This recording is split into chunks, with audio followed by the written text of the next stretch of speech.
है। टेम्परेचर इनमें तकरीबन 101 से 103 और 104 के करीब में आता है। बुखार, डेंगू बुखार के थोड़े से विशेष लक्षण होते हैं जो मैं आपको बताना चाहूँगा। बुखार के लिए डेंगू का बुखार तकरीबन 2 फेजेस में आता है।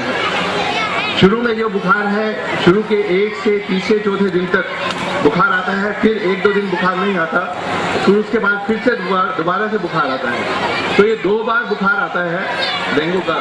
1 से तीसरे चौथे दिन तक बुखार आएगा, फिर बीच में 1-2 दिन बुखार नहीं होगा, फिर 1-2 दिन बाद फिर बुखार आ जाएगा। तो इसलिए टोटल बुखार जो है ये कोई तकरीबन 4-5 दिन चलता है। तो बुखार तकरीबन 101 से लेके 103 डिग्री तक होता है।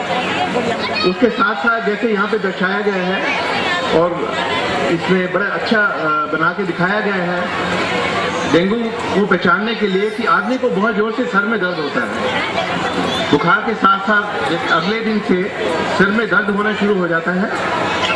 बुखार और सर का दर्द ये हमारे लिए एक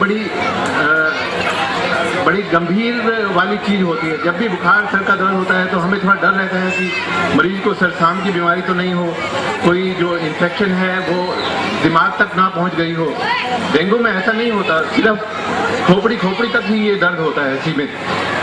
उसके बाद हम देखते हैं, और ये बड़ा अच्छा पहचानने का तरीका होता है हमारे डॉक्टर्स के लिए कि डेंगू बुखार में आदमी जैसे आंख हिलाता है दाएं को बाएं को ऊपर नीचे, तो उसमें दर्द होता है, उसको मालूम होता है। वो कहता है कि जैसे आंखें मेरी फट रही हैं, ऐसे लगता है जैसे आंखें बाहर निकल आएंगी। आंखों के पीछे दर्द होता है, आंखें हिलाते हैं दाएं बाएं ऊपर नीचे, तो उसमें भी उनको दर्द मालूम होता है।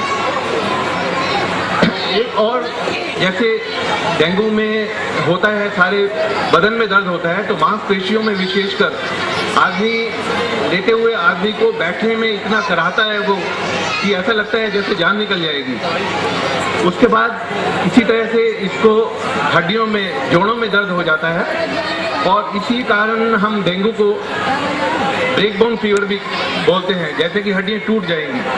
तो आदमी करवट लेते हुए, बैठते हुए, आपसे बात करते हुए भी इतना सा दर्द मालूम होता है, उसको लगता है ये है कि एक साधारण सा बुखार है, लेकिन दर्द ही के कारण इतना आदमी परेशान हो जाता है कि इसको खुद को मालूम होता है, जिस आदमी को डेंगू हुआ हो, कि कितना दर्द हो सकता है। और जैसे कि आप थोड़ा सा फोटोग्राफ से भी देख सकते हैं, ये जोड़ों में दर्द को दर्शाया गया है। इसके साथ साथ ही जैसे सर में दर्द होता है, बुखार होता है, साथ में मुंह का स्वाद जो है वो बड़ा बदल जाता है। कोई भी चीज़ खाती नहीं है, जो भी मनपसंद की चीज़ आदमी बनवाता है, लेकिन वो खाने में उसकी इच्छा नहीं करती। और कभी कभी जब ये चीज़ स्वाद जब ज़्यादा हो जाता है तो उल्टी भी होने की संभावना रहती है। इसमें जब ये डेंगू बुखार होता है, इसके साथ साथ थोड़े से हल्का लालीपन शुरुआत में ही हो जाता है। जैसे ही बुखार शुरू होता है, थोड़ा जैसे खसरे की तरह से लाली आती है, वैसे हल्का हल्का सा लालीपन सारे चेहरे पे, बाकी बदन पे थोड़े लाल लाल हल्के हल्के लाल दाने आते हैं, जिसको अगर अंगूठे से दबाएं तो वो ठीक हो जाता है और फिर से उसमें लाली आ जाती है। ये लाली जैसे दूसरे तीसरे दिन थोड़ी सी और गहरी हो जाती है, लेकिन जैसे बुखार ठीक हो जाता है तो ये लाली ठीक हो जाती है। सिर्फ ये साधारण डेंगू में हल्की लाली सी आती है, और जो दूसरे जो निशान होते हैं, जो खून की प्लेटलेट की कमी के कारण होते हैं, वो थोड़े से निशान कभी कभी आ सकते हैं। स्वाद खराब हो जाना, लेकिन ब्लड प्रेशर तकरीबन ठीक रहता है, खून बहुत ज़्यादा नहीं बहता है, कहीं से हल्की छोटी मोटी कहीं से नाक से खून वगैरह बह सकता है, लेकिन ज़्यादा खून नहीं बहता, आदमी का ब्लड प्रेशर ठीक रहता है। और इसीलिए इसको थोड़ा साधारण डेंगू की तरह करके माना जाता है। कभी कभी आदमी अस्पताल भी नहीं जाता, ये सोचता है चलो मैं सहन कर लेता हूँ, इसको ठीक हो जाऊँगा, और ठीक भी हो जाता है। लेकिन हमें एहतियात बरतनी चाहिए। जब भी डेंगू का सीजन चल रहा हो तो ज़रूर इसके बारे में थोड़ा सावधान रहना चाहिए। अब हम थोड़ा सा जिक्र करेंगे उस डेंगू के बारे में जो जानलेवा हो सकता है। पहले वाला जो साधारण डेंगू था उसमें सिर्फ बुखार और बदन में दर्द होता है। दूसरे वाले डेंगू में ये साधारणतया बच्चों में ज़्यादा होता है, जिनकी उम्र 15 साल से कम हो, और उन बच्चों में होता यह है कि इस डेंगू के कारण, डेंगू वायरस जो है उसके कारण ब्लड प्रेशर, रक्तचाप जो होता है वो थोड़ा थोड़ा कम आने लग जाता है, और थोड़ी टेंडेंसी रहती है कि प्लेटलेट्स खून का एक हिस्सा होते हैं जो आदमी का खून बहने से रोकते हैं। नसों से खून बहने को रोकते हैं। तो जब भी प्लेटलेट्स की कमी हो जाती है तो बदन पे खून के धब्बे आने शुरू हो जाते हैं और रक्तचाप कम होने लग जाता है। तो इससे अगर एकदम से ध्यान नहीं दिया जाए तो आदमी को जान का खतरा हो जाता है। इसलिए एकदम से इस चीज़ के बारे में सतर्क, कभी पानी पी लिया, थोड़ा किसी चीज़ से आराम आ जाए, लेकिन आराम नहीं आ रहा। फिर पूरे बदन में थोड़े थोड़े से दाने निकलने आते हैं, वो वही जैसे मैंने बताया कि खून बहने वाले दाने होते हैं। और लेकिन कभी जिस आदमी को अगर और कहीं खून बहने की, जैसे अगर उसको इंजेक्शन लगाया गया है तो उसी जगह से भी खून आ सकता है। और अगर बहुत ज़्यादा एक्सट्रीम में हो जाए तो कभी कभी खून की उल्टी आ जाती है और काले रंग की टट्टी भी आ जाती है। तभी होती है जब ब्लड प्रेशर कम आ जाता है तो फिर पेशाब में भी कमी आ जाती है। डेंगू के लक्षण हो गए जो खूनी वाले डेंगू के।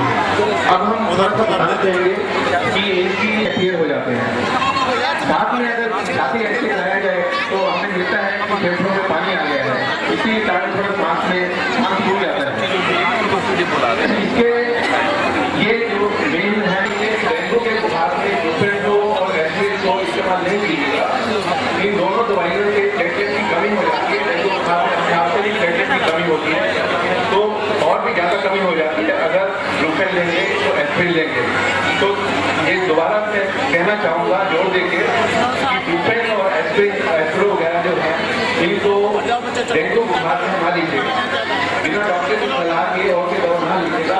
ज़्यादातर हम इस्तेमाल करते हैं पैरासीटामोल का या क्लोसिन का, और उससे भी बुखार हम सिर्फ 101 डिग्री से लाना चाहते हैं। हमारा मकसद ऐसा कभी नहीं होता कि 101 से कम रहे।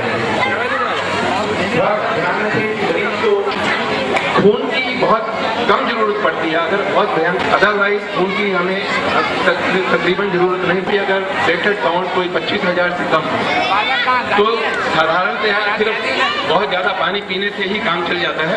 ज़्यादातर अस्पताल में भी सिर्फ इतना ही करना पड़ता है हमें कि आदमी का ब्लड प्रेशर ठीक रहे, तो उसके लिए अगर आयु फ्लूइड देना पड़े वो, नहीं तो पानी खूब पीजिएगा और थोड़ा बुखार को 101 के नीचे रखिएगा। यही लक्षण है डेंगू के, जिससे डेंगू की पहचान और रोकथाम हो सकती है। अगर खून देना पड़े तो थोड़ा ध्यान रखिए, जिसको तो घबराने की बात नहीं है और एक मरीज की जान बच सकती है। खून देने के लिए हमेशा। अब मैं डॉक्टर आर.एल. सिंह जी, जो कि दिल्ली क्षेत्र के सर्वप्रथम सर्जन,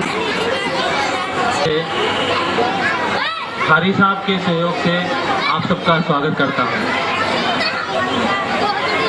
हम लोग यहाँ पे आपको पढ़ने या पढ़ाने के लिए नहीं आए हैं, हम सिर्फ ये बताने आए हैं कि अवेयरनेस क्या होती है, अस्पताल में कब पहुँचना है, पेट में दर्द क्या होता है, पेट क्या होता है, पेट की इम्पोर्टेंस क्या है, उसके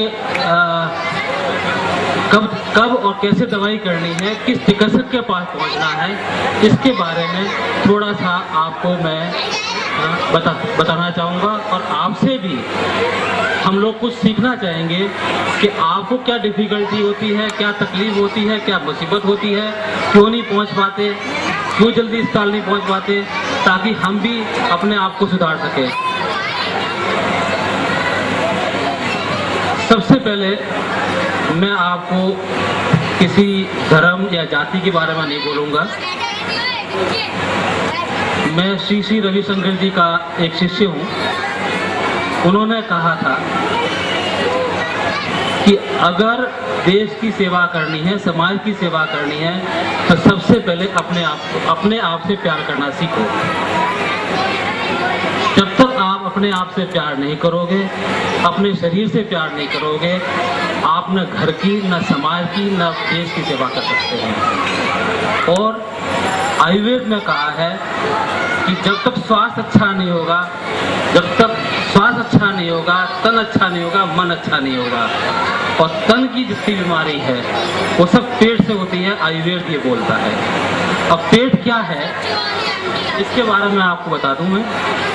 साधारण भाषा में जो अपन पेट बोलते हैं, जिसको हम स्टोमक कहते हैं, वो छाती का नीचे का हिस्सा है और इंद्रियों के ऊपर का हिस्सा है, इसको हम पेट कहते हैं।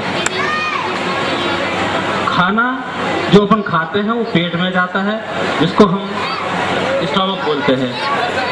इसकी कई सारी बीमारी होती है जो अपन बहुत ही सरल भाषा में बोल लेते हैं कि एसिड की बीमारी हो गई।